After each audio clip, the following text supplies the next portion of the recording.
Bapak Surgawi, terima kasih. Tidak ada alasan bagi kami untuk tidak bersyukur. Bagaimana kami dalam 1 minggu ini ditolong, dipelihara, dijaga. Bahkan peristiwa hidup yang kami alami, yang kelihatannya berat, tapi kami percaya suatu ketika kami akan mengerti rencana di balik semuanya itu. Malam ini kami akan belajar kebenaran firman Tuhan dari Injil yang murni, seperti yang Kau ajarkan Tuhan Yesus. Berikan Roh Kudus-Mu untuk mengajari kami, menemani kami, mementori kami, sehingga firman Tuhan, logos itu kami terima, dan satu ketika akan jadi rema yang mengubah hidup kami. Di dalam nama Tuhan Yesus, kami berdoa dan sungguh-sungguh bersyukur. Amin. Silakan Kak Ane. Ya, selamat malam. Malam ini judulnya Live by Faith, hidup dengan iman, hidup karena iman. Bagaimana sih iman orang-orang di perjanjian lama pada saat itu? Orang-orang yang awal, yang mula-mula, bapak-bapak leluhur kita. Sebelum ada Injil, sebelum ada Tuhan Yesus Kristus, sebelum ada para rasul, sebelum Rasul Paulus menulis tentang iman. Bagaimana sih iman mula-mula dipahami oleh orang-orang perjanjian lama? Manusia-manusia awal yang pertama-pertama ada di bumi ini. Kalau kita lihat, sebenarnya dosa itu berkembang. Dosa berkembang mulai dari Adam dan Hawa. Hawa itu disesatkan pengertiannya, disesatkan pikirannya oleh iblis. Seperti yang sudah saya katakan bahwa Kejadian 1 sampai 11 itu adalah cerita berbentuk simbol-simbol, ya. Jangan dipahami secara harafiah. Tidak boleh dipahami secara harafiah. Tetapi meskipun demikian, kita percaya bahwa apa yang ditulis dalam kitab Kejadian itu, walaupun ditulis dalam bahasa simbol, itu sebenarnya memang benar-benar memiliki esensi kebenaran, esensi pesan. Jadi kalau misalnya dikatakan Alkitab firman Allah, Alkitab karena firman Allah, Alkitab itu tidak bersalah. Ya, saya percaya akan ineransi atau ketidakbersalahan Alkitab. Ya, bahasanya itu ineransi Alkitab atau Alkitab itu tidak bersalah. Tidak bersalahnya di bidang apa? Di sebelah mana tidak bersalahnya? Seperti saya pernah katakan, Alkitab itu firman Allah. Yang mana yang firman Allah? Di situ juga ada kata-kata setan. Di situ juga ada kata-kata Ahab, ada kata-kata Isabel. Yang mana yang firman Tuhan? Apakah kata-kata Isabel juga adalah firman Tuhan? Nah, yang mana yang sebetulnya dikatakan firman Tuhan?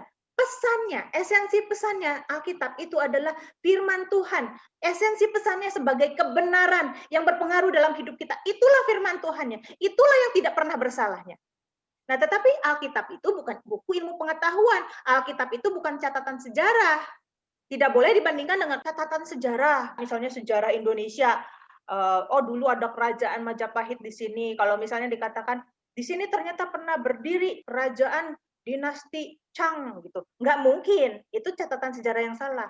Tetapi kalau Alkitab itu nggak bisa tepat seperti itu karena Alkitab selain diilhamkan oleh Tuhan, juga ada faktor manusianya. Jadi beda dengan kitab-kitab lain. Kalau kitab agama lain, konsep pewahyuannya itu Tuhan berfirman, tulislah ini, dia nulis, tulislah ini. Kataku kepadamu, tulis kataku kepadamu. Jadi kayak didiktekan, itu konsep pewahyuan dalam agama lain. Tetapi konsep pewahyuan dalam kekristenan, dalam Yahudi, dalam agama Yahudi dan kemudian dilanjutkan juga dalam agama Kristen, itu tidak seperti itu.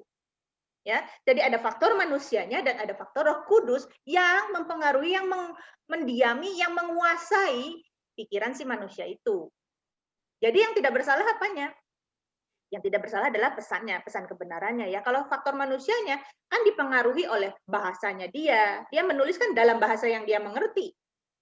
Dalam konteks sejarahnya dia, dalam konteks budayanya dia, ada hal-hal seperti itu. Nah, begitu juga misalnya kalau saya buktikan ya, misalnya catatan silsilah Tuhan Yesus dalam Matius 1 itu berbeda dengan catatan silsilah raja-raja Yehuda dalam kitab Raja-Raja dan Tawarik. Catatan silsilah Tuhan Yesus dalam Matius pasal 1 itu disesuaikan dengan gematria Yahudi. Itu kan ada faktor budayanya di situ. Buat orang Yahudi 7:14 itu angka yang baik. Jadi ada beberapa nama yang dihilangkan demi memenuhi unsur budaya itu. Nah, kalau kita bicara soal sejarah, data sejarah, jelas yang di dalam kitab Matius itu salah. Ada nama-nama yang dihilangkan. Mengerti ya? Sama seperti catatan kelahiran Tuhan Yesus dalam Injil Lukas juga nggak sesuai dengan catatan sejarah. Ingat ya bahwa Alkitab sebagai firman Tuhan tidak bersalah. Yang tidak bersalah itu apa? Pesannya. Makanya kita harus mengerti pesan yang benar. Bukan cuma teksnya aja. Teksnya ini dipahami salah, pesan yang sampai ke kita salah. Maka Alkitab itu bukan lagi firman Tuhan. Tetapi firmannya manusia yang mengartikan itu dengan pemahamannya manusia. Nah, jadi mengerti ya sekarang. Nah, seperti yang saya sudah katakan sebelumnya bahwa kitab Kejadian 1 sampai 11 itu tidak boleh dipahami secara historis. Kejadian 1 sampai 11 itu menggunakan bahasa simbol ya, mengerti ya sudah bahasa simbol itu apa ya? Di dalam bahasa simbol itu Hawa itu disesatkan pikirannya. Jadi Hawa bukan makan buah, dosa lu gitu, bukan ya, bukan gitu.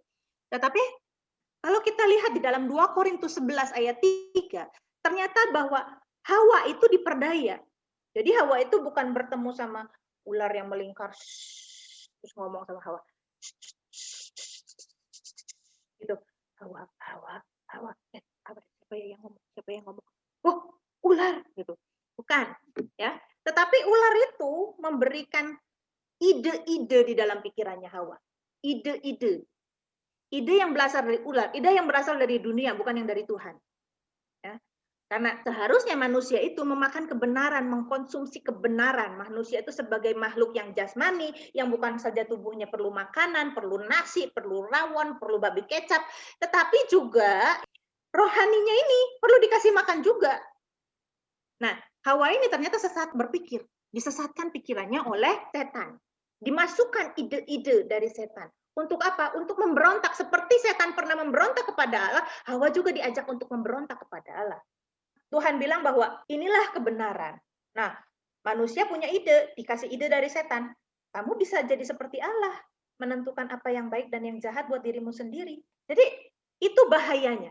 Ketika kita membuka komunikasi sama iblis, ketika kita membiarkan pikiran iblis itu datang. Kan Hawa ini kan diperdaya oleh iblis ya. Iblis tuh bilang, nyala-nyalain Tuhan gitu kan, nyala-nyalain Tuhan. Tentu Tuhan bilang, semua buah pohon di taman ini tidak boleh kamu makan, bukan? Nah, sebetulnya Hawa tuh baik ya, mau belain Tuhan. Baik kok dia tuh mau belain Tuhan. Tapi seharusnya dia tidak boleh komunikasi sama sekali sama iblis. Nggak boleh. Sama sekali nggak boleh. Karena niat dia mau belain Tuhan, justru apa? Di situ dia terjebak.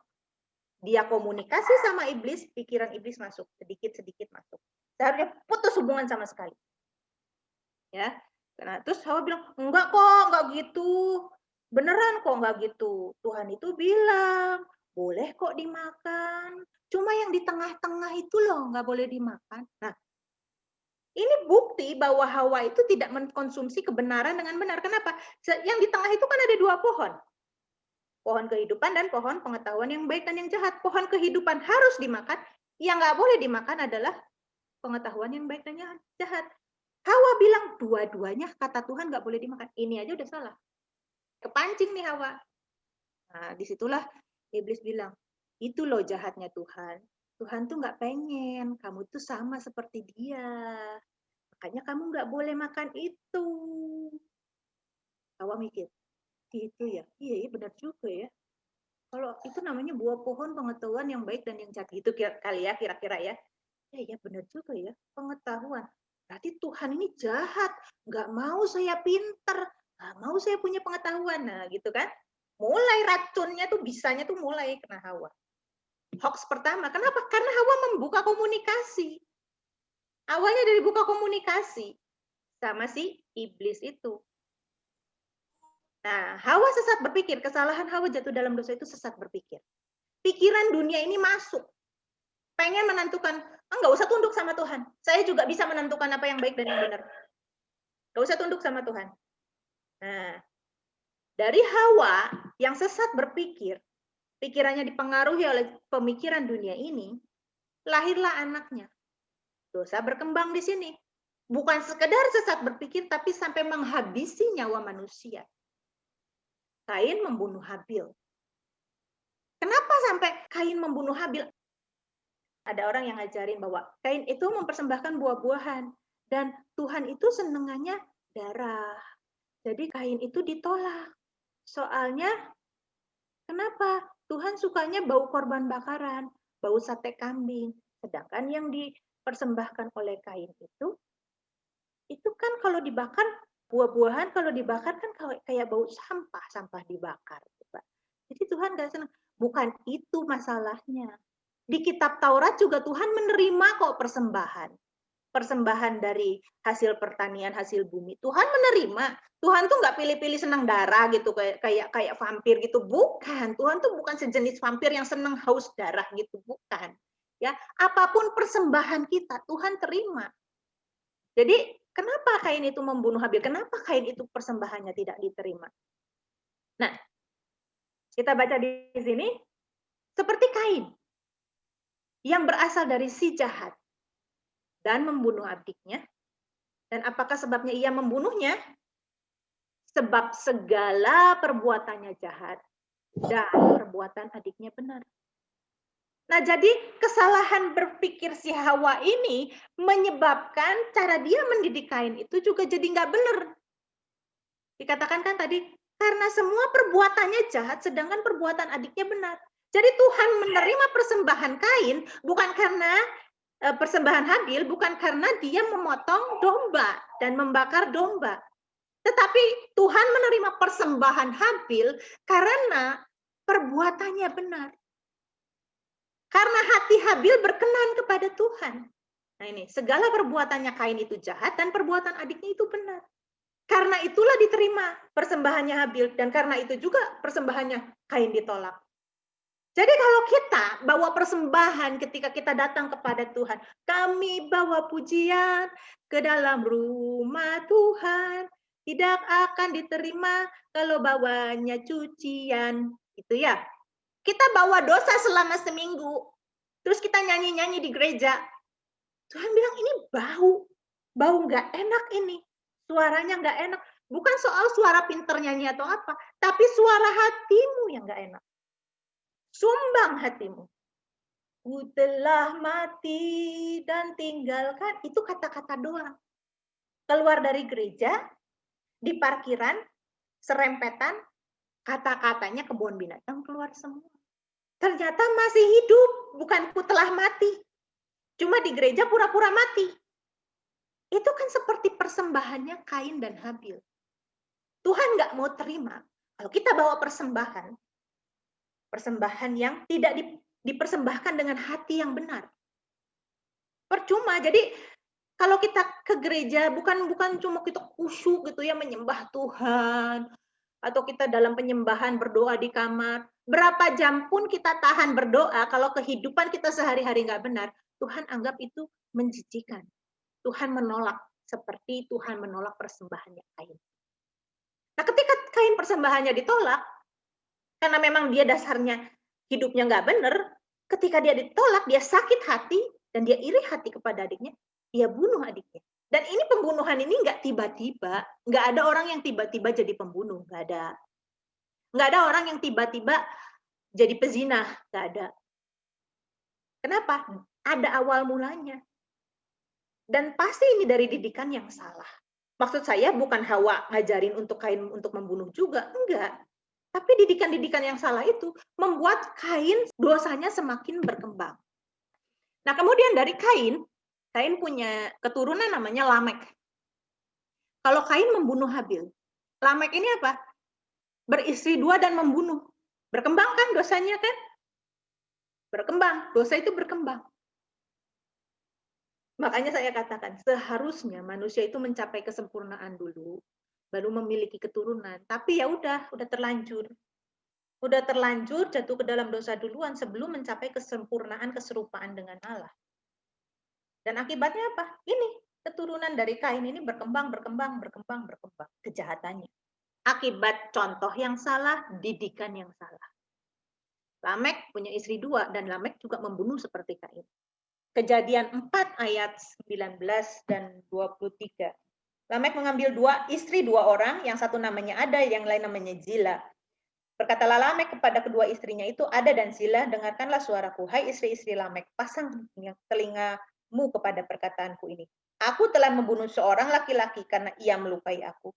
membunuh seorang muda karena ia memukul aku sampai bengkak. Kemudian dari situ kita lihat lagi kejahatan yang berkembang ini kemana? Ke anak-anak manusia. Ya. Kemudian manusia telah bertambah banyak. Kita perhatikan kejadian 5. Inilah daftar keturunan Adam pada waktu manusia itu diciptakan oleh Allah. Perhatikan kata-kata ini.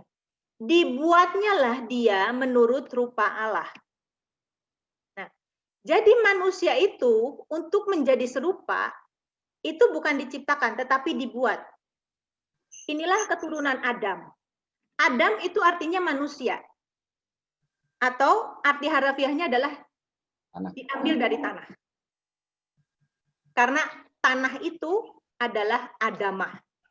Nah, inilah daftar keturunan Adam atau manusia.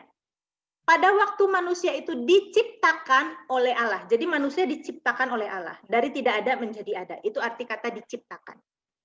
Tetapi untuk menjadi serupa dengan Allah itu harus dibuat. Ya, demut. Kan ada zelem, ada demut. Demut itu keserupaan. Dibuat. Untuk menjadi serupa itu harus dibuat. Made. Asah. Ya, jadi bukan bara, tetapi asah. Kelihatan ya? Jadi kalau ini, yang sebelah sini, manusia diciptakan itu bara. Tetapi kalau untuk menjadi serupa, ya, untuk menjadi serupa dengan Allah, itu asah. Nah, ini asah. Ya. Nah, laki-laki dan perempuan diciptakannya mereka. Jadi di kejadian pasal pertama itu Tuhan menciptakan laki-laki dan perempuan. Tetapi kejadian pasal kedua itu ingat bukan kronologis, bukan urut-urutan peristiwa ya. Karena ini kejadian bukan kitab historis. Bukan kitab sejarah. Jadi bukan urutan-urutan kronologinya gimana nih kejadiannya. Yang di kejadian pasal 1 itu adalah penciptaan secara global, kejadian 2 adalah detail-detailnya penciptaannya ya. Laki-laki dan perempuan diciptakannya mereka, ia memberkati mereka dan memberikan nama. Nah, ini kan nama manusia kepada mereka. Jadi laki-laki dan perempuan itu diberi nama manusia, tetapi kelak nama manusia itu menjadi nama Adam, ya. Jadi nama yang laki-laki yang pertama gitu. Sebutan buat laki-laki yang pertama. Ya, pada waktu mereka diciptakan. Karena manusia itu harus dibentuk untuk menjadi serupa dengan Allah, tetapi pembentukan ini belum selesai dan pembentukan itu melibatkan respon dari manusia juga. Ternyata manusia merespon untuk tidak mau dibentuk oleh Allah. Apa yang terjadi? Kita lihat di Kejadian 5 ayat 3. Setelah Adam hidup 130 tahun, ia memperanakan seorang laki-laki menurut rupanya dan gambarnya. Lalu memberi nama Set kepadanya. Jadi ketika Adam jatuh dalam dosa, manusia jatuh ke dalam dosa, mereka memiliki keturunan yang bukan lagi serupa dan segambar dengan Allah, tetapi serupa dan segambar dengan bapak ibunya. Coba, kita kalau punya anak kan kayak gitu kan? Bapaknya keras ya anaknya kekeh. Bapaknya mulutnya tajam ya anaknya juga gitu, misuhan. Bapaknya gampang marah, anaknya emosian. Karena hal ini, kejatuhan manusia dalam dosa. Setelah Adam hidup 130 tahun, ia memperanakan seorang laki-laki menurut rupa dan gambarnya. Bukan lagi menurut gambar dan rupa Allah, tetapi menurut gambar dan rupa Adam. Betapa pentingnya kedewasaan. Kedewasaan mental dulu deh, bukan kedewasaan rohani. Ya, kedewasaan mental dulu deh untuk menikah itu. Karena kalau nggak dewasa secara mental, kebutuhan dia pada masa kecil untuk dikasihi, misalnya masa kecil yang kurang kasih sayang. Kebutuhan dia untuk kasih sayang diperhatikan pada masa kecil yang tidak dipenuhi ini, akhirnya apa? Dituntut dari suaminya. Jadi pernikahan bukan lagi memberi kebahagiaan, tapi menuntut. Orang ini juga akhirnya lelah kan, dituntut. Oh, gua kan bukan bapak ibunya lo, kenapa lo memperlakukan aku seperti itu gitu kan? Misalnya seperti itu. Hati-hati nih anak-anak muda yang belum punya pasangan, cari pasangan yang betul-betul sudah siap untuk menikah. Apa? Kedewasaan mental. ya, bukan pasangan yang suka berantem kayak anak kecil kan suka berantem kan? Anak kecil kan suka berantem, suka rebutan mainan gitu. Kan udah menikah rebutan remote, yang satu pengen nonton bola, yang satu pengen nonton drama Korea gitu. Nah, itu kan ciri-ciri yang belum dewasa seperti itu. Hal-hal yang sepele jadi hal-hal yang besar. Saya ingatkan sekali lagi bahwa orang yang belum dewasa tidak bisa menilai seorang itu sudah dewasa atau belum. Nah, kita lihat di Kejadian 6, apa akibatnya dari dosanya Kain, ke Lamek, terus keturunannya. Kejadian 6, mulai dari ayat yang keempat. Pada waktu itu orang-orang raksasa ada di bumi. Dan juga pada waktu sesudahnya ketika anak-anak Allah menghampiri anak-anak perempuan manusia. Ingat, ini perkawinan campur. Ya, sini bahasa simbol di sini, ingat. Dan perempuan itu melahirkan anak bagi mereka. Inilah orang-orang yang gagah perkasa di zaman purbakala, orang-orang yang kenamaan.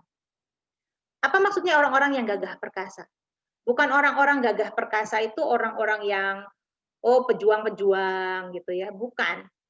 Tetapi orang-orang yang gagah perkasa di depan Allah. Mighty man itu, gibor itu orang-orang yang menentang Allah.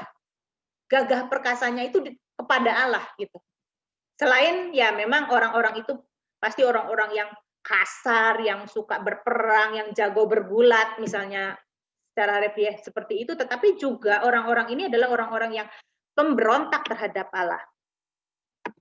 Ayat yang kelima, Kejadian 6 ayat yang kelima. Ketika dilihat Tuhan bahwa kejahatan manusia besar di bumi. Ya, jadi ini menjelaskan ayat yang sebelumnya. Kata-kata ini menjelaskan ayat yang sebelumnya. Kalau saya bilang ini orang-orang yang gagah perkasa ini artinya orang-orang gagah perkasa yang menentang Tuhan. Apa buktinya menentang Tuhan? Kan gagah perkasa itu ya mungkin aja badannya gede-gede.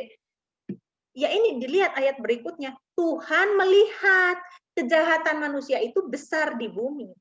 Kan di ayat sebelumnya anak-anak Allah dan menghampiri anak-anak perempuan manusia, terus melahirkan anak bagi mereka, lahir orang-orang yang gagah perkasa.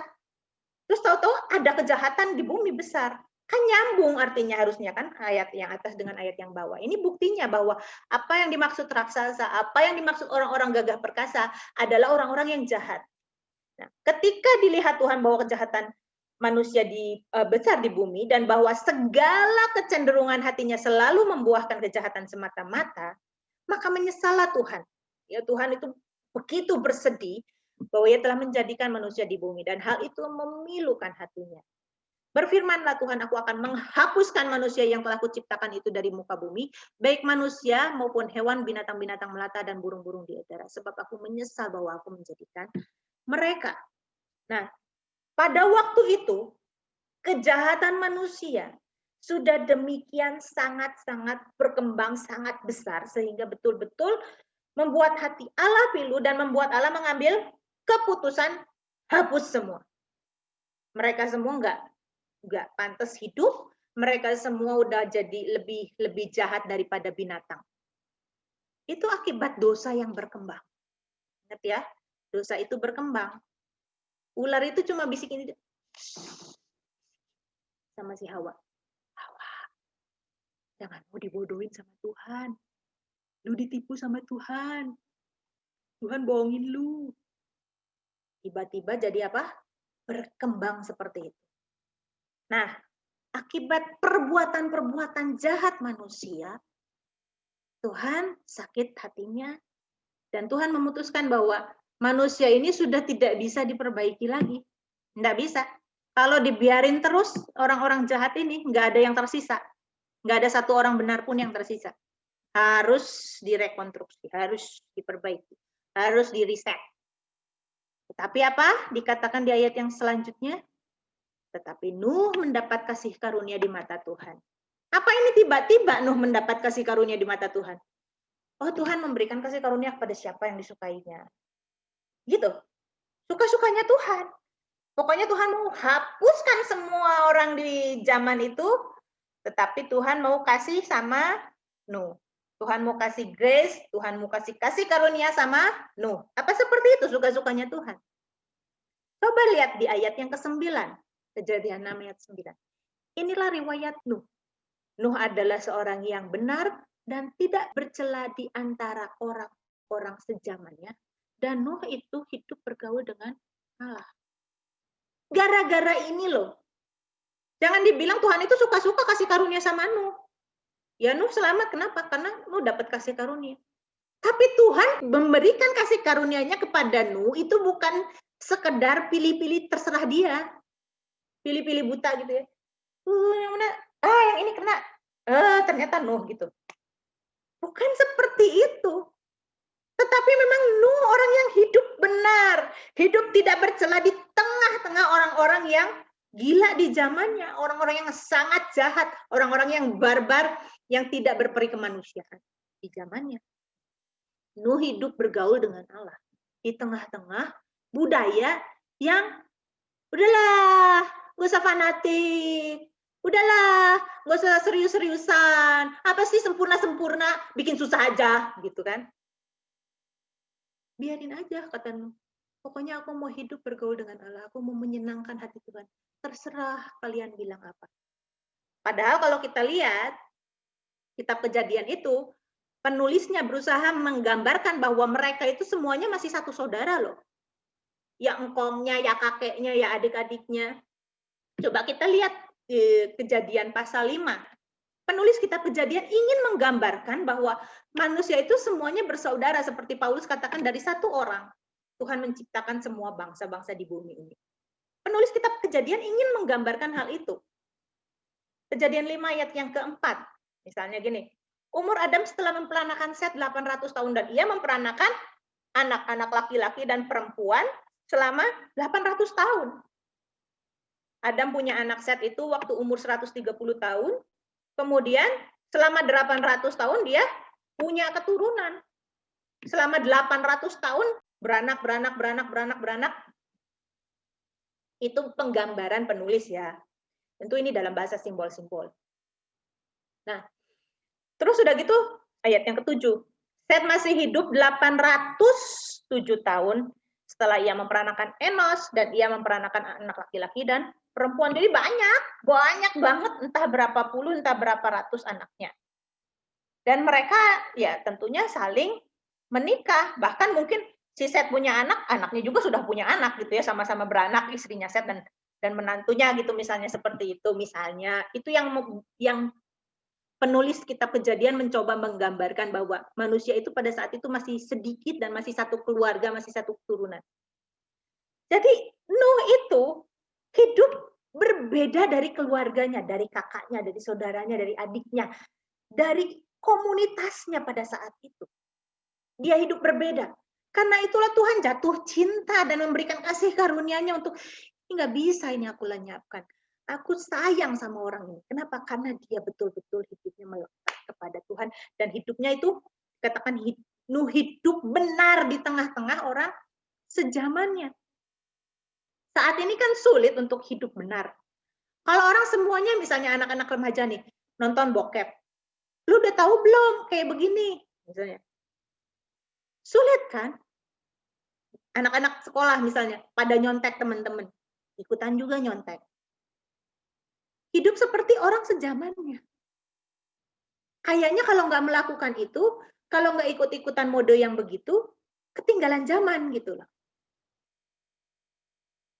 Tetapi tidak menjaga perasaan Tuhan.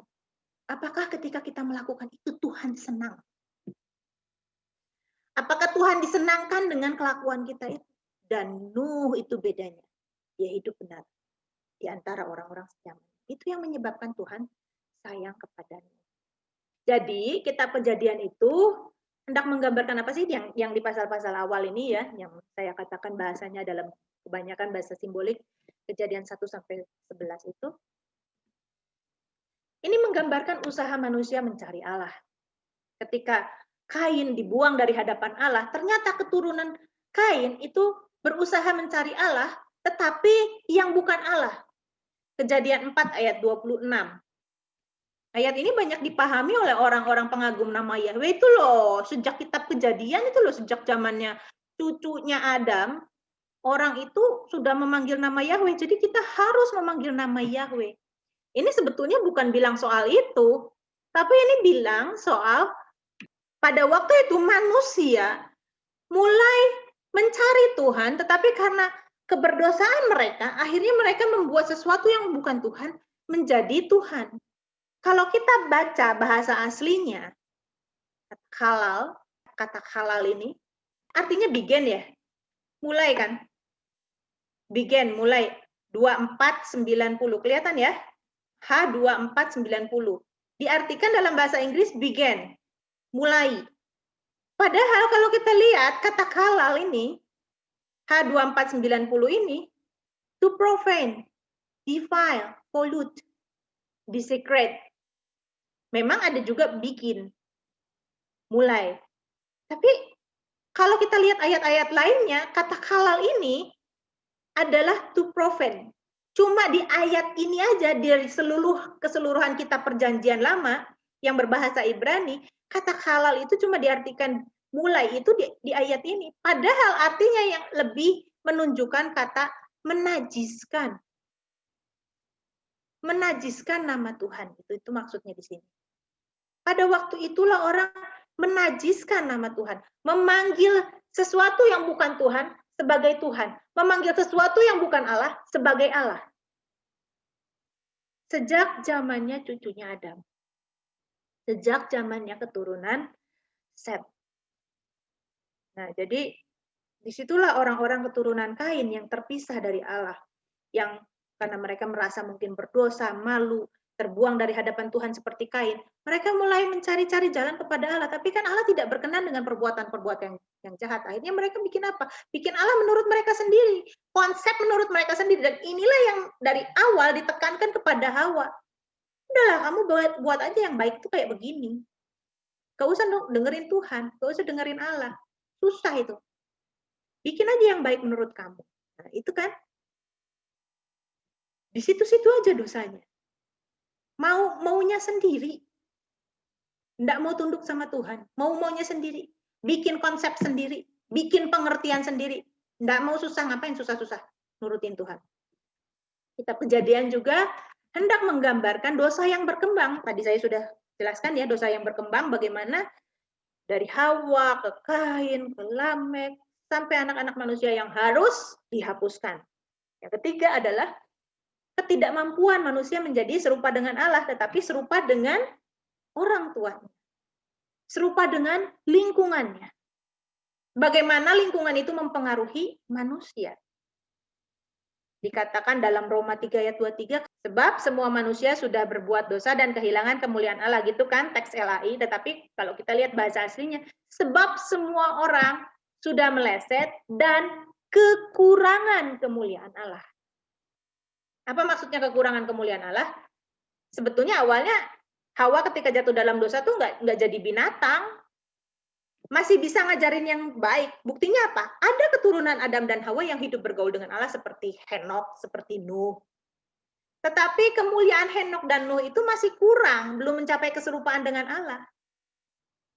Nah, kemelesetan ini bisa menyebabkan manusia menjadi baik, tetapi tidak mencapai sempurna. Tidak bisa sempurna, tidak bisa serupa dengan Allah. Baik itu kekurangan kemuliaan Allah. Ya, tetapi selain baik seperti Henokh, seperti Nuh, hidup benar di zamannya, itu pun belum sampai serupa dengan Allah loh, belum. Tapi cukup baik. Nah, tetapi ada juga orang-orang yang jadi bejat di bawah sini. Kayak binatang. Binatang kan ngebunuh anaknya sendiri. Kayak apa? Hamster gitu ya. Saya pernah piala hamster. Hamster tuh nggak tahu itu anaknya atau bukan. Pokoknya begitu dia lihat, dimakan juga. Kelinci juga kayak gitu. Ya itu. Manusia kayak binatang. Saling bunuh-bunuhan. Kehilangan kemanusiaan. Kalau kita lihatlah, udah dunia saat ini ngeri. Ada ayah memperkosa anaknya. Itu kan hal-hal yang, aduh, kok kayak gitu ya, kayak binatang gitu loh. Kayak nggak punya apa ya, pikiran, nggak punya hikmat, nggak punya nalar gitu loh. Itu akibat kejatuhan manusia dalam dosa. Jadi manusia yang jatuh dalam dosa, harusnya manusia itu mencapai kesempurnaan, keserupaan dengan Allah. Tetapi Roma 3 ayat 23 katakan manusia kekurangan kemuliaan Allah. Kekurangan ini enggak semuanya jadi bejat, jadi bobrok gitu, enggak. Tetapi ada orang-orang yang baik. Itu dengan perjuangan. Untuk baik aja ini mereka perjuangan loh. Nah, ada orang-orang yang enggak mau berjuang sampai betul-betul merosot. bobrok, betul-betul bobrok. Itu yang kitab Kejadian awal-awal, pasal-pasal awal, coba gambarkan sampai Kejadian pasal yang ke-6 maksud saya ya. Kemudian kita lihat riwayat kehidupan Nuh. Nuh ini keturunannya siapa sih? Nuh ini asal usulnya dari mana sih? Kasih warna-warni gini untuk membedakan aja ya supaya lebih jelas gitu, bukan apa-apa. Adam hidup 130 tahun, punya anak Set. Set hidup 105 tahun, punya anak Enos. Enos punya anak Kenan. Kenan punya anak Mahalaleel. Terus Yared. Terus Henok. Henok umur 65 tahun, punya anak Metusalah. Dan umur 365 tahun, Henok diangkat oleh Allah. Kemudian Metusalah umur 187 punya anak Lamek. Lamek umur 182 tahun punya anak Nuh. Dan di Alkitab dikatakan bahwa Lamek hidup sampai umur 770 tahun. Nuh umur 500 tahun punya anak Sem, Ham, dan Yefet. Kalau kita baca teks-teks sebelumnya, mereka itu umumnya itu punya anak hampir 100 tahun atau di atas 100 tahun sedikit, antara 70, 80, 65 ya, antara ini. Ya. Umur 70, 65 tahun sampai 100 tahun. Tapi kenapa ini dikatakan umur 500 tahun? Ya, penulis kitab Kejadian, saya katakan lagi ini kan simbol. Penulis kitab Kejadian mungkin ingin menggambarkan bahwa hanya inilah anak-anak Nuh yang hidup seperti Nuh hidup. Mungkin, nah yang namanya penafsiran itu kan ya subjektif ya. Nah, Nuh hidup umur 500 tahun, Nuh dipanggil untuk membangun bahtera. Dan kemudian Nuh umur 600 tahun, air bah itu datang. Jadi penulis kitab Kejadian ingin menggambarkan bahwa Nuh itu betul-betul berjuang selama 100 tahun, bayangin. Waktu yang lama. Untuk apa? Untuk menghadapi ejekan-ejekan dari orang-orang sekitarnya. Alah, ngapain lu bikin bahtera? Gila lu ya bikin bahtera di atas gunung.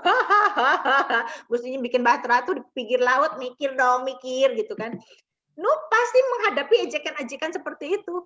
Ada banjir, yang bener aja gunung kok banjir. Banjir itu loh di sana. Banjir, ya dulu kan belum ada banjir-banjir kayak sekarang ya, got-got mampet belum ada ya. Banjirnya paling banjir pasang naik, pasang surut, pasang naik, pasang surut kan seperti itu. Nah, tetapi apa yang ingin digambarkan oleh penulis kitab Kejadian? Lihat. Metusalah umur 187, mati umur 969. Lamek umur 182, mati umur 77. Kalau kita hitung, ternyata Metusalah matinya kebawa banjir. Kalau kita hitung, Metusalah itu matinya kebawa banjir. Jadi korban banjir. Iya, korban banjir, korban air bah. Kalau Lamek ini kan umurnya nggak wajar juga gitu, nggak digambarkan wajar. Harusnya kan 900 pada saat itu kan. Digambarkan bahwa Lamek ini mati duluan sebelum ada banjir. Sekali lagi saya katakan, mungkin Tuhan melihat ya Nuh ini sayang sama bapaknya gitu. Kalau gimana kalau Nuh lihat bapaknya kok mati karena banjir, mati karena air bah. Tetapi kakeknya mati karena air bah. Pasti saudara-saudaranya juga yang jahat-jahat semua mati karena air bah. Ya karena saat itu digambarkan oleh penulis kitab Kejadian, orang itu anaknya banyak-banyak gitu. Dan kawinnya juga masih sama saudara kan. Kawin sama siapa? Kain istrinya siapa?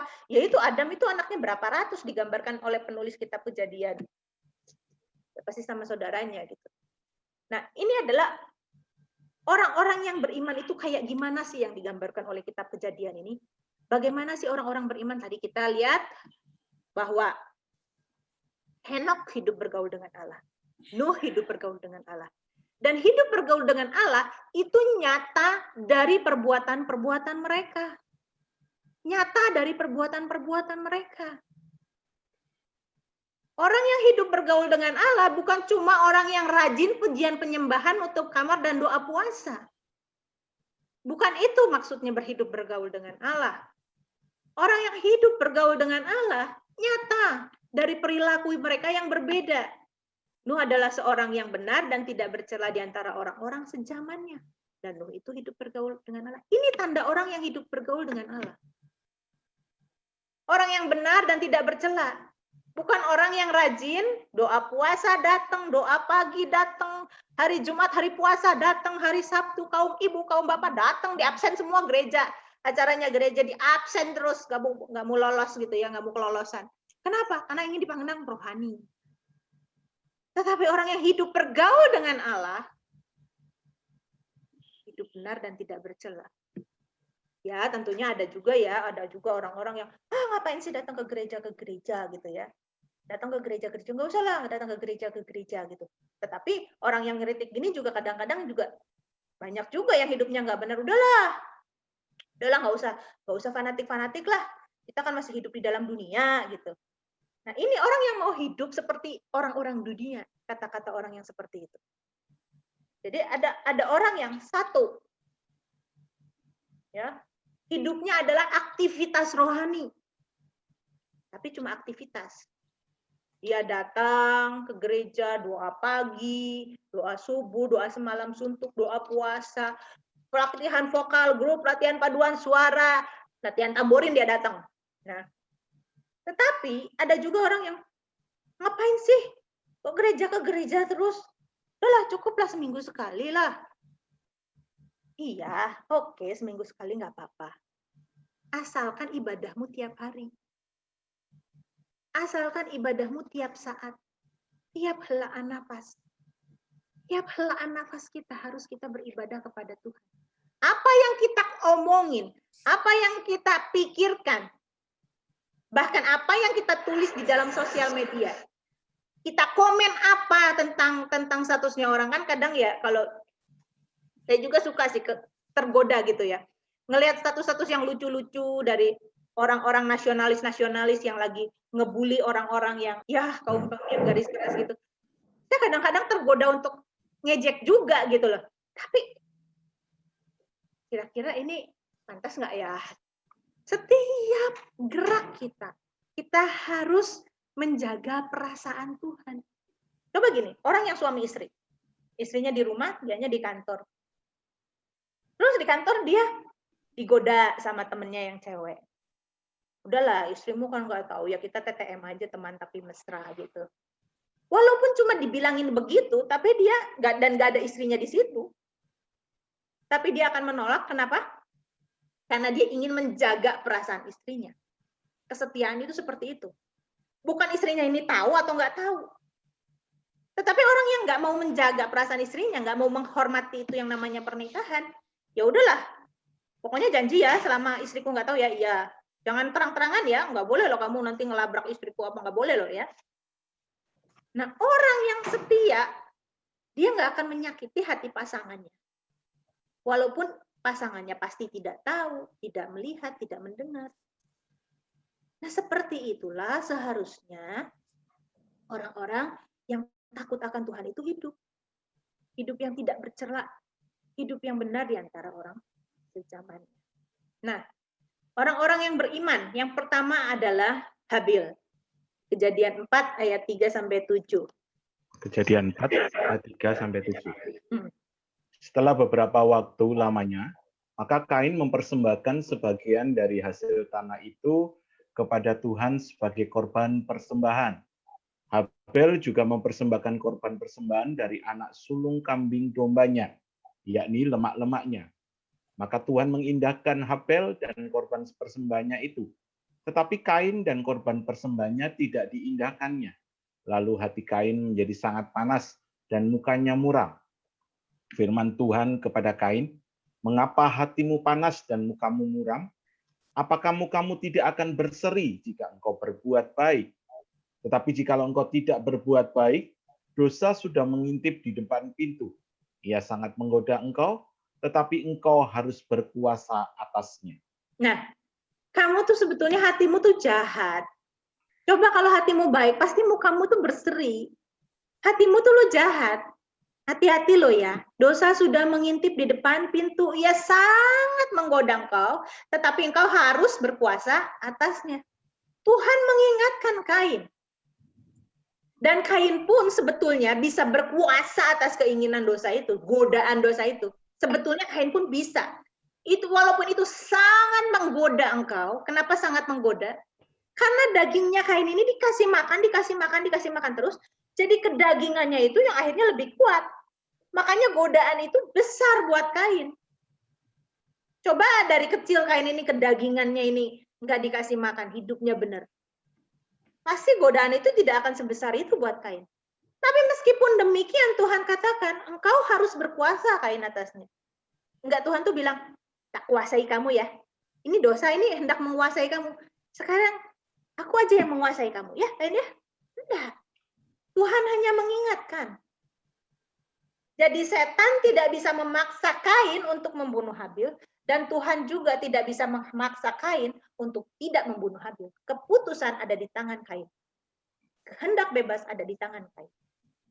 Nah, kalau kita lihat di Ibrani 11 ayat 4, karena iman Habil telah mempersembahkan kepada Allah korban yang lebih baik daripada korban Kain.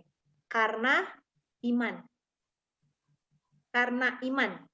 Ya. Habil mempersembahkan kepada Allah korban yang lebih baik.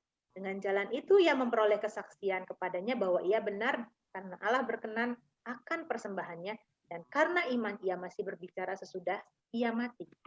Jadi, menurut kitab Ibrani, persembahannya Habil diterima oleh Allah karena imannya Habil. Nah, 1 Yohanes 3 ayat 12 menjelaskan lebih jelas lagi. Imannya Habil itu dinyatakan oleh perbuatannya benar. Jadi iman itu bukan sekedar pikiran, tetapi dari sikap hati dan tindakan. Itu yang real, itu yang nyata. Jadi iman itu bukan imajinasi, bukan cuma aktivitas pikiran. Salah kalau memahami iman adalah aktivitas pikiran. Misalnya gini, beriman kepada Yesus. Kamu percaya Yesus Tuhan? Oh iya percaya. Oh ya sudah kamu beriman. Bukan sekedar gitu. Kamu percaya Yesus Tuhan? Ya, percaya. Buktinya apa dari sikap dan perbuatan kamu? Sikap kamu menghormati Tuhan nggak? Omongan kamu, mulut kamu, kaki kamu kemana berjalan? Apakah kamu berjalan ke tempat yang remang-remang? Ya tentu kalau lagi malam remang-remang ya, bukan itu maksud saya. Nah, apakah jari-jari kamu menghormati Tuhan, menjaga perasaannya? Kalau engkau beriman pada Yesus, mengaku Yesus sebagai Tuhan, Tuhan itu kan Lord, Tuan, Juragan, Majikan, maka kepadanya lah kamu harus mengabdikan seluruh hidupmu. Kalau engkau berkata bahwa engkau beriman, apakah seluruh hidupmu mengabdi kepadanya? Atau hanya pikiranmu hanya mengaku, ya Yesus Tuhan, ya iya aku tahu. Sama misalnya seperti begini, ada orang-orang yang mengaku sebagai warga negara Indonesia, tetapi menolak taat kepada hukum negara, menolak pemerintahan Pak Presiden, misalnya seperti itu. Nah sama, mengaku Yesus Tuhan, itu bukan cuma di pikiran, oh ya aku tahu Yesus itu lahir 2000 tahun yang lalu, mati disalib untuk mengampuni dosa-dosaku. Oh ya sudah, aku sudah diampuni. Karena aku percaya kepadanya, karena aku percaya dia Tuhan. Kalau engkau percaya dia Tuhan, jadikan dia Tuan dalam hidupmu, majikan yang kepadanya engkau mengabdi, mengabdikan seluruh hidupmu. Mengabdikan mata, telinga, kuping, mulut, jari, kaki, tangan, hati, pikiran. Kasihilah Tuhan Allah dengan segenap hati, jiwa, perbuatan, segenap kekuatan, dan akal budi. Itu yang namanya beriman yang benar. Di Ibrani ini dinyatakan bahwa karena iman Habil mempersembahkan. Karena iman itu apa sih? Perbuatan adiknya itu benar, perbuatan Habil itu benar. Imannya Habil dinyatakan dengan perbuatan Habil yang benar.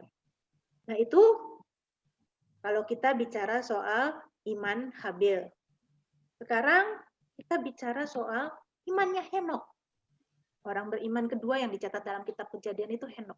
Kejadian 5 ayat 24. Dan Henok hidup bergaul dengan Allah, lalu ia tidak ada lagi sebab ia telah diangkat oleh Allah. Nah, Ibrani 11 ayat 5 mengatakan, karena iman Henok terangkat supaya ia tidak mengalami kematian. Dan ia tidak ditemukan sebab Allah setelah mengangkatnya. Sebab sebelum ia terangkat, ia memperoleh kesaksian bahwa ia berkenan kepada Allah. Nah, tentu yang berkenan ini Bukan pikirannya saja, tetapi sikap hatinya dan seluruh perbuatannya, perilakunya. Henokh hidup berkenan kepada Allah. Hidup bergaul dengan Allah itu bukan cuma berjam-jam di ruang doa. Hidup bergaul dengan Allah bukan cuma fantasi belaka, tapi dinyatakan dalam perilaku, kelihatan dalam perilaku. Yang berikutnya iman Nuh. Kejadian 6 ayat 8, Nuh mendapat kasih karunia, ayat 8 dan 9. Seorang yang benar dan tidak bercela. Ibrani 11 ayat 7, karena iman maka Nuh dengan petunjuk Allah tentang sesuatu yang belum kelihatan telah taat mempersiapkan bahtera. Nuh itu mendapatkan kasih karunia karena dia seorang yang benar dan tidak bercela. Karena dia hidup benar di antara orang-orang sejamannya. Ya. Karena itu kemudian Allah memberikan dia kasih karunia. Allah berencana menyelamatkan dia dari orang-orang sejamannya. Nah, tetapi kasih karunia ini juga dibayar Nuh dengan ketaatan untuk bikin bahtera yang digambarkan di dalam kitab Kejadian itu selama 100 tahun. Kasih karunia Tuhan kepada Nuh, itu Nuh bayar dengan apa? Dengan bikin bahtera. Hello, bahteranya itu bukan bikin perahu kertas. Cuma dilipat-lipat udah jadi. Bahtera yang gede. Dan dulu nggak ada gergaji listrik. Nebang pohon nggak pakai gergaji listrik. Dan Nuh tetap tekun melakukan itu. 1 tahun dia bikin, mana mau banjir? Panas terik gini dibilang banjir. Ini kan cuma ada musim panas dan panas sekali gitu ya. Tadi ada yang berkata. Fata Morgana ya, halusinasi ya. Bikin bahtera di atas sini. Hello, di sini cuma ada panas dan panas sekali. Kapan banjirnya gitu ya. Misalnya seperti itu, misalnya ini saya dramatisasi aja, dramatisir gitu. Nah, itu dibayar oleh Nuh dengan ketaatan. Tentunya banyak ejekan-ejekan yang Nuh terima. Cemooh-cemooh yang Nuh terima. Tapi Nuh maju terus. Dikatakan 2 Petrus 2 ayat 5, dan jikalau Allah tidak menyayangkan dunia purba, ya. Jadi Tuhan itu walaupun Tuhan penuh kasih, kan orang-orang yang bilang, oh Tuhan tuh kasih, nggak mungkin Tuhan tuh tega. Tuhan tidak menyayangkan kok dunia purba. Dihabisi semuanya. Saya ulangi, dan jikalau Tuhan tidak menyayangkan dunia purba, tetapi hanya menyelamatkan Nuh, pemberita kebenaran itu dengan 7 orang lain, ketika ia mendatangkan air bah atas dunia orang fasik. Jadi Nuh itu bukan cuma taat, tetapi juga sambil memberitakan kebenaran. Ya, bukan cuma taat, melakukan apa yang Tuhan suruh, walaupun itu sepertinya gila. Dia hidup berbeda di tengah-tengah orang sejamannya, hidup benar tidak bercela, tetapi dia juga memberitakan terus kebenaran. Gimana kebenaran ini disampaikan secara efektif. Ya, gimana kebenaran ini? Tentunya orang juga lihat kehidupan kita. Bukan cuma berita. Ya, kita harus memberitakan apa yang benar, apa yang salah. Tetapi bukan cuma memberitakan, juga hidup kita menjadi contoh. Berikutnya setelah Nuh adalah iman Abraham. Kalau kita lihat di Kejadian 11 ayat 31. Lalu Terah membawa Abram anaknya, serta cucunya Lot, yaitu anak Haran, dan Sarai menantunya, istri Abram, anaknya. Ia berangkat bersama-sama dengan mereka dari Ur Kasdim untuk pergi ke tanah Kanaan, lalu sampailah mereka ke Haran dan menetap di sana. Ini Terah membawa, ya. Jadi Pak Terah, bapaknya Abraham, Pak Terah ini membawa keluarganya semua. Abraham dan anaknya, cucunya juga. Sarai menantunya sebetulnya anaknya juga. Jadi Terah ini punya istri banyak. Istri yang satu melahirkan Abraham, istri yang satu melahirkan Sarai. Jadi ya Sarai ini masih saudaraan sama Abraham sebetulnya. Makanya Abraham waktu bilang sama Firaun itu dibilang, dia saudaraku. Ya memang benar. Dia itu, si Sarai itu memang masih saudaranya Abraham juga gitu. Tapi dijadikan istri. Belum ada larangan untuk tidak kawin incest ya kalau sekarang istilahnya. Perhatikan ayat ini. Terah yang niat pergi. Terah yang bawa Abraham. Inisiatifnya dari Terah. Perencananya adalah Terah. Terah membawa Abraham anaknya. Ia berangkat bersama-sama dengan mereka dari Ur Kasdim. Ia itu Terah ya. Terah berangkat bersama-sama dengan rombongannya. keluarganya dari Ur Kasdim untuk pergi ke tanah Kanaan. Tujuannya Terah membawa rombongan ini adalah dari Ur Kasdim ke Kanaan. Tetapi sampailah mereka ke Haran dan menetap di sana. Terah ini punya planning. Misalnya gini, kita akan pindah rumah ya, dari Surabaya ke Jakarta.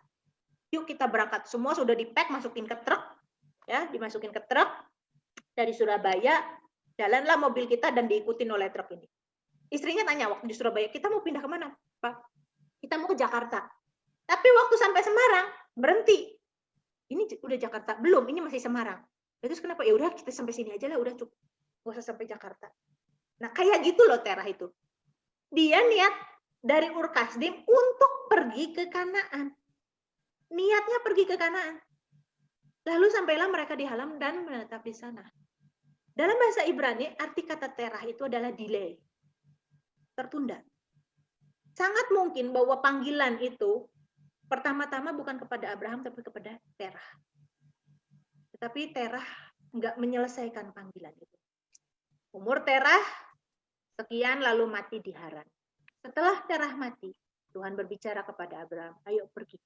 Tuhan itu berbicara kepada Abraham di Haran. Kemudian diajak pergi ke Kanaan. Kejadian 26 ayat 5. Iman Abraham itu seperti apa sih? Iman Abraham itu ketaatan. Keluarganya semua ada di Haran. Karena itu waktu dia menyuruh hambanya untuk pergi mencari seorang perempuan, hambanya diutus ke daerah Haran. Ya, mencari menantu. Karena keluarganya Abraham ada di Haran semua. Sudah pindah ke Haran semua dari Ur Kasdim. Tetapi Abraham ini pergi ke suatu tempat untuk tinggalkan keluarganya. Tuhan memanggil Abraham dan Tuhan memindahkan Abraham. Abraham dianggap beriman karena Abraham mendengarkan firman-Ku dan memelihara kewajibannya kepadaku, yaitu segala perintah, ketetapan, dan hukum-Ku. Segala perintah Tuhan, segala aturan Tuhan, Abraham lakukan.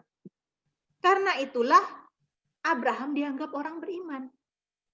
Bukan karena Tuhan janji, Abraham, nanti kamu punya anak ya? Ya, percaya Tuhan, percaya.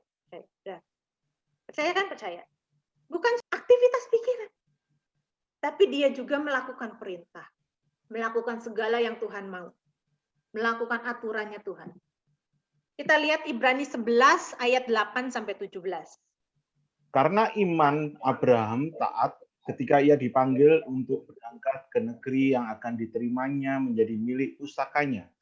Lalu ia berangkat dengan tidak mengetahui tempat yang ia tujui. Karena iman, ia diam di tanah yang dijanjikannya itu seolah-olah di suatu tanah asing, dan di situ ia tinggal di kemah dengan Ishak dan Yakub yang turut menjadi ahli waris janji yang satu itu. Sebab ia menanti-nantikan kota yang mempunyai dasar, yang direncanakan dan dibangun oleh Allah. Karena iman, ia juga dan Sarah beroleh kekuatan untuk menurunkan anak cucu, walaupun usianya sudah lewat. Karena ia menganggap dia yang memberikan janji itu setia. Itulah sebabnya maka dari satu orang, malahan orang yang telah mati pucuk, terpancar keturunan besar, seperti bintang di langit dan seperti pasir di tepi laut, yang tidak terhitung banyaknya. Dalam iman mereka semua ini telah mati sebagai orang-orang yang tidak memperoleh apa yang dijanjikan itu. Tetapi yang hanya dari jauh melihatnya dan melambai-lambai kepadanya, dan yang mengakui bahwa mereka adalah orang asing dan pendatang di bumi ini. Sebab mereka yang berkata demikian menyatakan bahwa mereka dengan rindu mencari suatu tanah air. Dan kalau sekiranya dalam hal itu mereka ingat akan tanah asal yang telah mereka tinggalkan, maka mereka cukup mempunyai kesempatan untuk pulang ke situ. Tetapi sekarang mereka merindukan tanah air yang lebih baik, yaitu satu tanah air surgawi. Sebab itu Allah tidak malu disebut Allah mereka, karena ia telah mempersiapkan sebuah kota bagi mereka. Karena iman, di sini dikatakan, karena iman Abraham taat.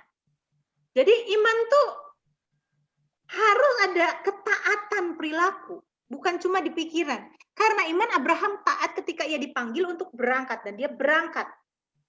Wah, dan dikatakan di situ tadi, kalaupun mereka misalnya mau kembali ke sana, ke tempatnya semula, masih punya waktu loh. Abraham itu hidup puluhan tahun kan di tanah Kanaan itu. Kalau seandainya dia, aduh kok kayak gini ya? Kok kayak gini ya ternyata ya panggilan Tuhan itu ya?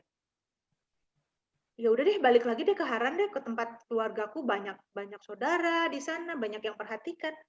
Tapi dia nggak ngambil kesempatan itu. Dikatakan ayat 9, karena iman ia diam di tanah yang dijanjikan itu. Di tanah asing, padahal itu tanah itu Tuhan janjikan kepada dia, tapi dia tinggal di dalam kemah seperti orang asing yang siap pergi kapan aja disuruh sama Tuhan. Ayat 10 dikatakan, sebab ia menanti-nantikan kota yang mempunyai dasar yang direncanakan dibangun oleh Allah sendiri. Di mana di dunia ini ada kota yang dibangun oleh Allah sendiri, kan nggak ada. Jadi dari situ udah kelihatan bahwa Abraham itu imannya jauh ke depan. Ayat 13. Dalam iman mereka ini telah mati sebagai orang-orang yang tidak memperoleh apa yang dijanjikan itu. Tapi yang hanya dari jauh melihatnya dan melambai-lambai kepadanya, dan yang mengakui mereka adalah orang asing dan pendatang di bumi. Inilah orang-orang yang beriman. Merasa mereka mau orang asing. Orang yang siap-siap pergi. Bukan orang asli penduduk bumi. Orang asing dan pendatang. Tuhan bilang keluarga negaraan kita tuh di surga. Kita tuh orang asing dan pendatang. Makanya jangan hidup sama seperti orang dunia ini. Ternyata iman membuat Abraham taat. Tetapi Abraham mati sebagai orang yang tidak memperoleh apa yang dijanjikan itu. Apa? Tanah Kanaan jadi miliknya dia? Enggak. Dia harus beli untuk nguburin istrinya. Enggak jadi miliknya dia pada saat dia hidup. Di Galatia 3 ayat 6-7 dikatakan bahwa kalau kita memiliki iman seperti Abraham, maka kita adalah keturunan Abraham. Walaupun kita bukan keturunan darah daging dari Abraham. Tetapi kalau kita memiliki iman dan ketaatan seperti Abraham, maka kita adalah keturunan dari Bapa orang beriman. Nah, jadi iman itu apa sih? Iman adalah dasar dari segala sesuatu yang kita harapkan dan bukti dari segala sesuatu yang tidak kita lihat. Ya, pasti banyak yang hafal ayat ini. Iman itu apa? Iman adalah dasar dari segala sesuatu yang kita harapkan dan bukti dari segala sesuatu yang kita tidak lihat. Nah, tetapi dari kesaksian, dari kisah hidup orang-orang di zaman PL ini, ternyata iman adalah kombinasi antara sikap dan tindakan, sikap hati dan tindakan, perbuatan. Saya sudah contohkan tadi, saya sudah kasih paparan yang panjang lebar bagaimana sikap hati dan tindakan mereka. Orang-orang perjanjian lama itu di kitab Kejadian ini, orang-orang saleh di dalam kitab Kejadian dari pasal 1 sampai 11 ini, bersikap bahwa apa yang mereka imani itu adalah nyata. Tuhan itu nyata. Dan mentaati apa yang Tuhan perintahkan untuk dilakukan. Jadi, iman itu bicara kepada siapa kita beriman dan seberapa besar iman yang kita miliki. Kalau kita katakan kita beriman kepada Tuhan, seberapa besar, seberapa taat kita beriman kepada Tuhan. Orang-orang PL menaruh iman kepada Allah dan mentaati apa yang Allah perintahkan. Jadi iman dan dosa itu sebetulnya sikap dan tindakan. Kalau dosa itu sikap dan tindakan yang tidak berkenan, dan iman itu sikap dan tindakan yang berkenan kepada Tuhan. Nah, kan tadi kan Ibrani 11 ayat 1, iman adalah dasar dari segala sesuatu yang kita harapkan dan bukti dari segala sesuatu yang tidak kita lihat. Apa sih yang kita harapkan itu? Apa sih yang tidak kita lihat itu? Oh ya, masa depan pengen punya pasangan hidup yang kriterianya seperti ini, maka berimanlah. Terus kita bikin doa gitu ya. Doa Tuhan tolong ya, kalau cowok gitu ya. Nanti calon istriku di masa depan adalah perempuan yang cantik, yang kulit putih, atau kalau yang perempuan misalnya yang ganteng gitu ya, yang badannya tinggi, besar, misalnya seperti itu. Atau misalnya, oh Tuhan nanti supaya aku ya di masa depan ya punya kerjaan yang bagus, sukses di kerjaan. Apakah itu yang dimaksud iman? Kan selama ini yang dimaksud iman itu kan seperti itu kan yang diajarin. Ya, yang diharapkan itu kan yang seperti itu. Ya nanti supaya aku sukses, supaya aku kaya. Itu yang dimaksud, yang diharapkan dan yang tidak dilihat, belum dilihat gitu. Apakah seperti itu? Ibrani 11 ayat 1 katakan iman adalah dasar dari segala sesuatu yang kita harapkan dan bukti dari segala sesuatu yang tidak kita lihat. Tapi tadi dari kisah Abraham dikatakan bahwa Abraham tidak menerima apa yang dijanjikan itu. Apa dong yang diharapkan Abraham? Ternyata Abraham kan tidak menerima. Nah ini kan, dalam iman mereka ini semua mati sebagai orang-orang yang tidak memperoleh apa yang dijanjikan itu. Iman adalah dasar dari segala sesuatu yang kita harapkan, bukti dari segala sesuatu yang tidak kita lihat. Lah buktinya, Abraham nggak dapat tanah Kanaan, Abraham nggak punya keturunan yang banyak, dia nggak melihat keturunannya jadi bintang seperti di bintang gila ini, cuma satu keturunannya. Ya ada beberapa lah, kalau misalnya Ismail dihitung, anaknya Ketura dihitung, ada beberapa lah. Coba kita lihat di sini. Apa maksudnya? Ayat 1 itu. Ayat 1 itu dijelaskan di sini. Mereka semua tidak memperoleh apa yang dijanjikan itu, sekalipun iman mereka telah memberikan kepada mereka sesuatu yang baik. Kenapa? Lihat ayat sebelumnya. Dunia ini tidak layak bagi mereka. Dunia ini tidak layak bagi mereka. Jadi mereka itu nggak layak untuk berada di dalam dunia yang buruk ini dan menerima janji Allah. Mereka layak di dunia yang nanti. Yang dunia yang juga layak buat mereka. Ngerti maksudnya ya? Dunia yang sekarang ini sudah rusak. Janji-janji mereka itu nggak bisa dipenuhi di sini sekarang. Janji-janji mereka hanya bisa dipenuhi di dunia yang akan datang. Kenapa dunia ini tidak layak bagi mereka? Karena dunia ini tidak bisa menghargai betapa mulianya mereka. Betapa benarnya hidup mereka. Dunia ini nggak bisa menghargai mereka. Maka dunia ini tidak layak bagi mereka. Di dunia yang akan datang, mereka menerima semua yang dijanjikan itu. Bahkan di sini dikatakan, Allah menyediakan sesuatu yang lebih baik daripada yang dijanjikan itu. Allah menyediakan sesuatu yang lebih baik, bahkan juga bagi kita. Karena tanpa kita, mereka tidak dapat mencapai kepada kesempurnaan. Allah menyediakan sesuatu yang lebih baik di dalam dunia yang akan datang. Jadi, kalau di sini dikatakan iman adalah dasar dari segala sesuatu yang kita harapkan dan bukti dari segala sesuatu yang kita lihat, bukan soal nanti di masa depan dijanjiin sukses, dijanjiin kaya, dijanjiin keluarga yang bahagia. Bukan itu. Tadi kan kita nyanyi ya, tiada janji seperti yang ada padamu. Janji apa? Karena masa depan sungguh ada dan pengharapanmu tidak akan hilang gitu. Masa depannya gimana? Ya masa depannya pasti kan masa depan yang sungguh ada itu masa depan yang sukses. Emang begitu? Enggak tuh. Orang-orang ini tidak mendapat, mereka digergaji, mereka mati, mereka menderita, mereka sengsara. Kalau Anda semua baca ayat 1 sampai terakhir. Mereka tidak mendapatkan apa yang dijanjikan di dunia ini.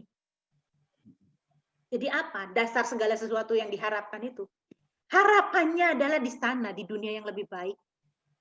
Di dunia yang sempurna. Jadi ini bukan bicara soal kepenuhan kita di dunia ini. Bukan soal penggenapan, pengharapan kita di dunia ini. Bukan soal itu. Dan itulah sejak orang-orang perjanjian lama di kitab-kitab Kejadian pasal awal pun sudah mengerti soal itu. Jadi sangat-sangat bodoh kalau kita sekarang yang sudah punya Alkitab yang lengkap masih nggak ngerti juga.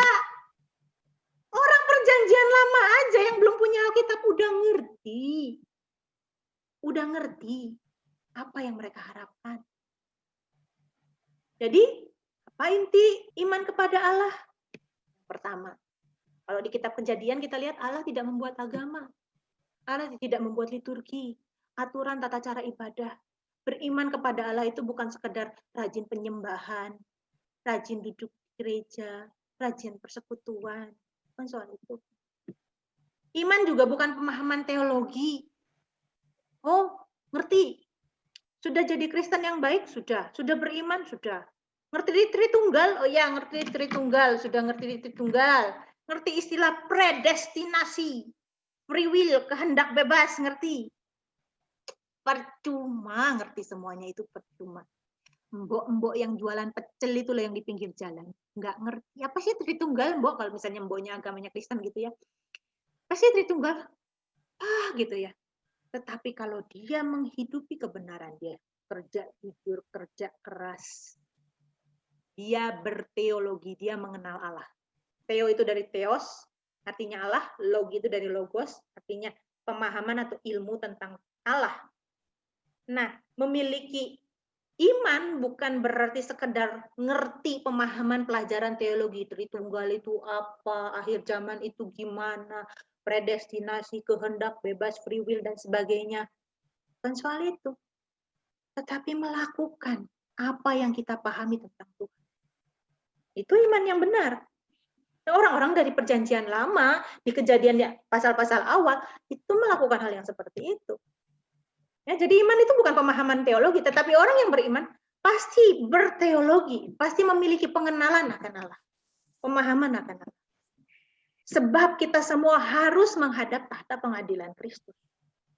Supaya setiap orang memperoleh apa yang patut diterimanya, sesuai yang dilakukannya dalam hidup ini, baik ataupun jahat. Setiap kita mempertanggungjawabkan hidup kita, perkataan kita, sikap hati kita di hadapan Tuhan. 2 Korintus 5 ayat 10, ini ditulis Rasul Paulus kepada jemaat di Korintus, kepada orang Kristen, orang percaya di Korintus. Paulus ingatkan, hati-hati ya, kita itu harus menghadap tahta pengadilan. Supaya setiap orang memperoleh apa yang patut diterimanya. Sesuai dengan apa yang dilakukannya, bukan diimaninya, bukan dipikirannya. Apa yang dilakukannya dalam hidupnya ini, baik ataupun jahat. Kalau orang itu baik, dia patut menerima yang baik, artinya. Kalau orang itu jahat, dia patut menerima yang buruk. Nah ini, saya singgung sedikit ya. Apa sih artinya berkat kepada Abraham itu? Apakah memberkati Israel itu artinya akan diberkati? Kan ini banyak yang memahami hal seperti ini. Saya beberapa kali ke Israel, saya beberapa kali ke Yerusalem dengan suami. Dan orang-orang Indonesia itu tergila-gila dengan apa yang ke Yahudian gitu loh. Apa yang ke Israelan. Bahkan banyak gereja-gereja besar di Indonesia yang mengumpulkan uang untuk pembangunan bait suci yang kedua. Disumbangkan ke yayasan yang di sana gitu. Banyak, itu kenyataan. Kenapa? Karena mereka salah memahami ayat ini. Kejadian 12 ayat 3, aku akan memberkati orang-orang yang memberkati engkau dan mengutuk orang-orang yang mengutuk engkau, dan olehmu semua kaum di muka bumi ini akan mendapat berkat. Kemudian oleh keturunanmu lah semua bangsa di bumi ini akan mendapat berkat. Jadi keturunan Abraham siapa? Oh, orang Israel. Oleh orang Israel semua bangsa di bumi mendapat berkat. Jadi kalau kita memberkati Israel, kita akan mendapat berkat. Ayo rame-rame kirim persembahan, kirim persepuluhan ke Israel. Kan gitu kan? Ada di sana yang namanya The Temple Institute, jadi yayasan yang mendanai, yang cari dana, dan yang melakukan research untuk membangun bait suci yang kedua. Ini karena gagal paham di sini. Aku akan memberkati orang-orang yang memberkati engkau. Oleh keturunanmu, oleh orang Israel, semua bangsa di bumi ini mendapat berkat. Jadi, karena kita pengen mancing, istilahnya tuh mancing gurame dengan cacing, kita kasih cacing ke sana, kita kasih berkat supaya kita dapat berkat yang lebih gede, kan kayak mancing ikan kayak cacing ya, dapatnya gurame. Mancing pakai gurame dapatnya ikan tongkol yang gede. Mancing pakai tongkol dapatnya paus gitu kan. Harapannya kan begitu orang Kristen itu kan, matre banget gitu. Nah, padahal maksudnya apa? Tadi kan dikatakan keturunan Abraham itu kalau punya iman seperti Abraham. Jadi kita ini keturunan Abraham loh, bukan orang Israel. Karena mereka tidak beriman seperti Abraham. Tuhan Yesus mengatakan, kalau Abraham bapakmu, kamu akan percaya kepadaku. Tuhan Yesus katakan gitu kepada orang Israel, kepada orang Yahudi. Kalau Abraham bapakmu, kamu akan percaya kepadaku. Kitalah keturunan Abraham. Kalau kita beriman seperti Abraham. Dan berkat itu bukan berkat harta bangsa-bangsa loh. Coba buka Galatia 3 ayat 16. Adapun kepada Abraham diucapkan segala janji itu dan kepada keturunannya. Tidak dikatakan kepada keturunan-keturunannya. Seolah-olah dimaksud banyak orang. Tetapi hanya satu orang, dan kepada keturunanmu, yaitu Kristus. Nah, ngerti nggak nih? Jadi yang dimaksud, dan oleh keturunanmu semua kaum di muka bumi ini mendapatkan berkat. Yang dimaksud keturunan Abraham itu satu. Oleh satu orang ini, yaitu Kristus, semua bangsa di bumi ini mendapat berkat, yaitu mendapatkan keselamatan. Jadi bukan oleh keturunanmu, bukan oleh bangsa Israel yang banyak itu. Tapi semua kaum di muka bumi ini mendapat berkat oleh keturunan Abraham yang satu, yaitu Kristus. Jadi enggak usah lagi, ayo kita mendoakan Israel, ayo kita kirim persembahan ke sana. Jangan. Kasih aja kalau saudara kelebihan uang. Kasih sama hamba-hamba Tuhan yang memerlukan. Saudara-saudara kita yang memerlukan. Atau punya saudara yang susah sekolah gitu ya. Saudara kerabat family yang susah sekolah-sekolahin. Jangan dikirim ke Israel. Banyak duit mereka. Bangkir-bangkir dunia itu orang-orang Israel semua tuh. Yang punya Facebook orang Israel. Udah banyak tuh duitnya. Oke, sampai sini dulu ya. Ya, pertanyaan dari Eris Kurnia. Kak Ane, setelah manusia jatuh dalam dosa, mereka tidak lagi mampu mencapai standar kesucian Allah. Meski demikian, beberapa keturunan Adam didapati hidup berkenan di hadapan Tuhan. Walaupun Alkitab juga mencatat sedemikian banyak keturunan Adam yang meleset hidupnya. Pertanyaannya, standar apa yang dijadikan tuntunan bagi orang-orang masa itu untuk hidup baik? Sebab Taurat baru dirilis, ini pakai istilah dirilis, di padang gurun. Ketika di Taman Eden, ada pohon kehidupan. Apa itu pohon kehidupan? Buka lagi pelajaran sebelumnya. Itu adalah kebenaran-kebenaran Allah. Didikan Tuhan kepada manusia. Makanya gini, di setiap budaya ada nilai-nilai kebenaran yang sama. Itu bukti bahwa manusia itu berasal dari satu keturunan yang sama atau satu budaya yang sama. Di setiap budaya, orang tua harus dihormati. Dari mana itu datangnya? Dari mana itu datangnya? Nilai moral yang sama. Di setiap budaya, membunuh itu nggak baik. Hampir di setiap budaya begitu. Di setiap budaya, berbohong itu nggak baik. Mencuri itu nggak baik. Mengambil milik orang lain itu nggak baik.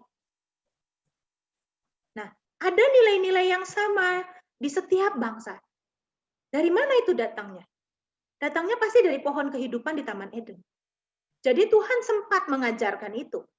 Ya, dan Hawa dan Adam juga sempat bertumbuh di memakan buah pohon kehidupan itu. Tetapi nggak sampai benar-benar memahami kebenaran dan melakukannya. Kalau dia udah benar, kan pasti nggak akan mau kan. Tawarin sama iblis, ditipu sama iblis. Nggak akan mau. Kalau pengertiannya udah sampai 100% benar. Tapi ini pengertiannya tuh belum sampai sempurna, baru sampai baik. Pengertiannya Adam dan Hawa itu. Baru sampai baik. Baru bertumbuh. Oh ini baik, ini nggak baik. Ini baik, ini nggak baik. Baru sampai situ. Oh ini nilai-nilai baru sampai standar nilai-nilai moral lah yang kita pahami sekarang yang universal. Misalnya orang tua harus dihormati, jangan membunuh, jangan berzina, jangan mencuri itu. Jadi standarnya dari situ. Ya, tetapi meskipun demikian mereka belum sempurna. Kenapa? Abraham itu disebut sahabat Allah, tapi Abraham istrinya 5. Belum bisa dituntut seperti orang di perjanjian baru, orang yang sudah mengenal Kristus, orang yang sudah memahami Injil, itu dituntut lebih daripada Abraham. Dari sisi lain, apakah 1 Yohanes 5 ayat 4 bisa dikatakan definisi iman? 1 Yohanes 5 ayat 4 bunyinya, sebab semua yang lahir dari Allah mengalahkan dunia. Dan inilah kemenangan yang mengalahkan dunia, iman kita. Iya, baca juga ayat yang sebelumnya. Inilah kasih kepada Allah, yaitu bahwa kita menuruti perintah-perintahnya. Ya, kalau kita menuruti perintah-perintahnya. Perintahnya itu nggak berat loh, katakan kan begitu. Perintahnya itu untuk mengalahkan dunia. Ini yang nulis Rasul Yohanes ya. Rasul Yohanes juga pernah nulis seperti ini. Yohanes 6 ayat 29. Sama yang nulis ini di surat Yohanes dan di Injil Yohanes ini Rasul Yohanes yang sama. Sini dikatakan, jawab Yesus kepada mereka, Inilah pekerjaan yang dikehendaki Allah, yaitu hendaklah kamu percaya kepada Dia yang diutus Allah. Jadi, percaya atau iman itu adalah sebuah pekerjaan yang harus dilakukan, bukan sekedar aktivitas pikiran. Sama seperti di ayat ini tadi, yaitu bahwa kita menuruti perintah-perintahnya, melakukan. Oke, lanjut. Shalom, Kak. Dari Yusak Santoso, Surabaya. Mau nanya, tadi di Ibrani 11, ayat terakhir, ada perkataan, ada kalimat, tanpa kita, mereka tidak sempurna. Artinya gimana ya, Kak? Nah. Karena memang mereka itu tidak pernah mencapai kemuliaan Allah yang sesungguhnya. Tidak pernah mencapai demut atau keserupaan dengan Allah. Jadi diperlukan orang-orang yang mencapai kesempurnaan itu. Itu sama dengan yang di kitab Roma dikatakan, sebab dengan sangat rindu seluruh makhluk ini, seluruh makhluk di dunia ini menantikan anak-anak Allah dinyatakan. Anak-anak Allah ini siapa? Sekarang sedang mengejar kesempurnaan.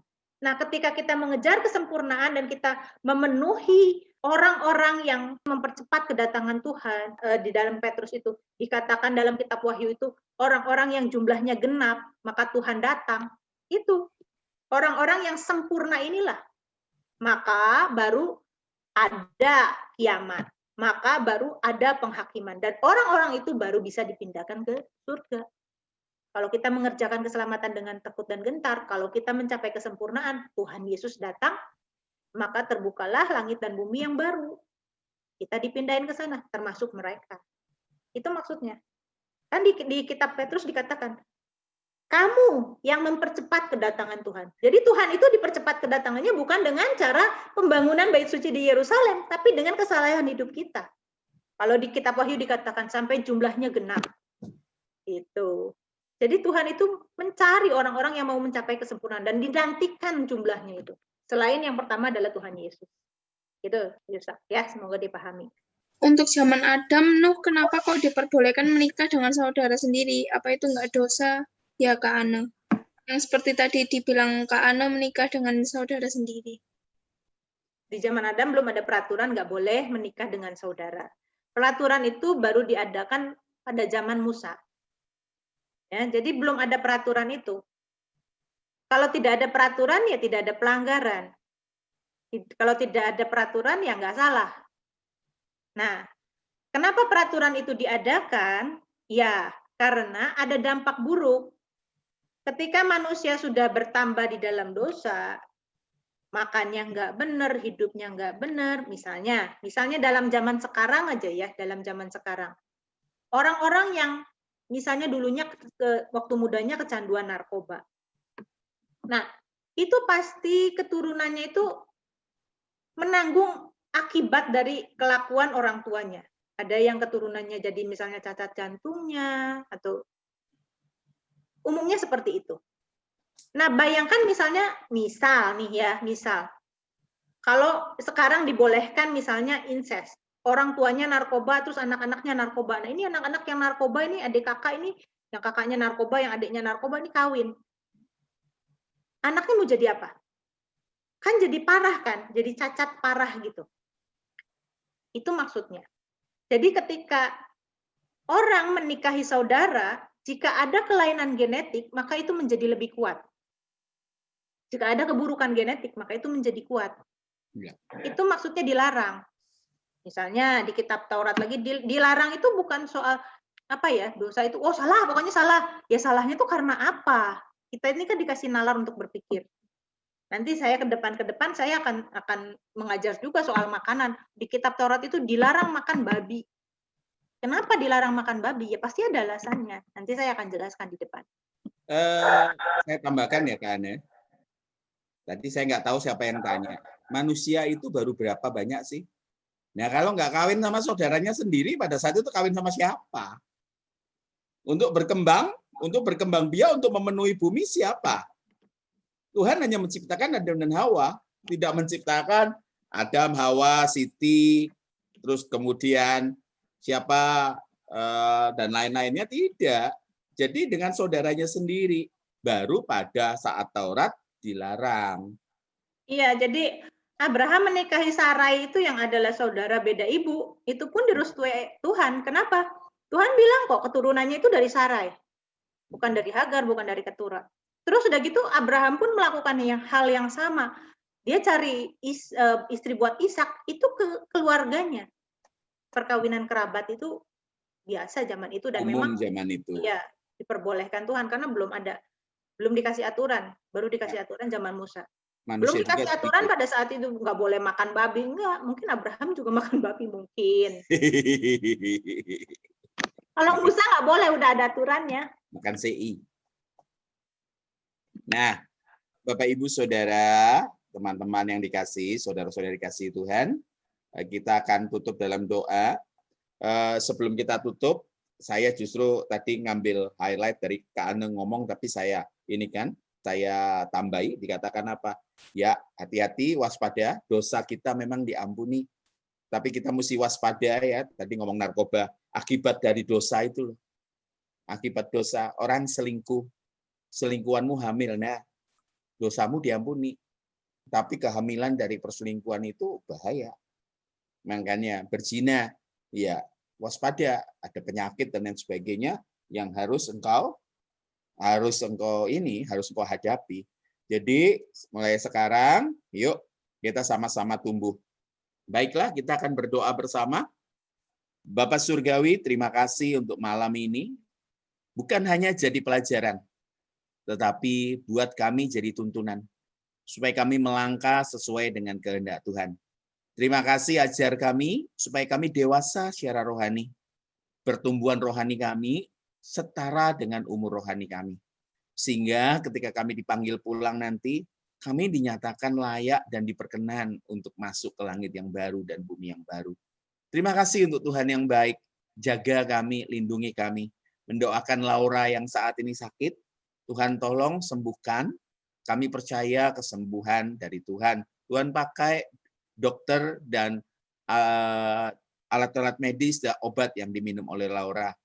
Basuki, Miko juga yang jauh di sana, Tuhan tolong, Tuhan buat pulih segera sehingga namamu akan dipermuliakan. Terima kasih, kami berdoa untuk semua orang yang terdampak COVID ini. Tuhan tolong, kami percaya bahwa peristiwa hidup ini bisa dilewati dengan pertolongan Tuhan. Dalam nama Tuhan Yesus kami berdoa dan bersyukur. Amin. Selamat malam, Tuhan berkati.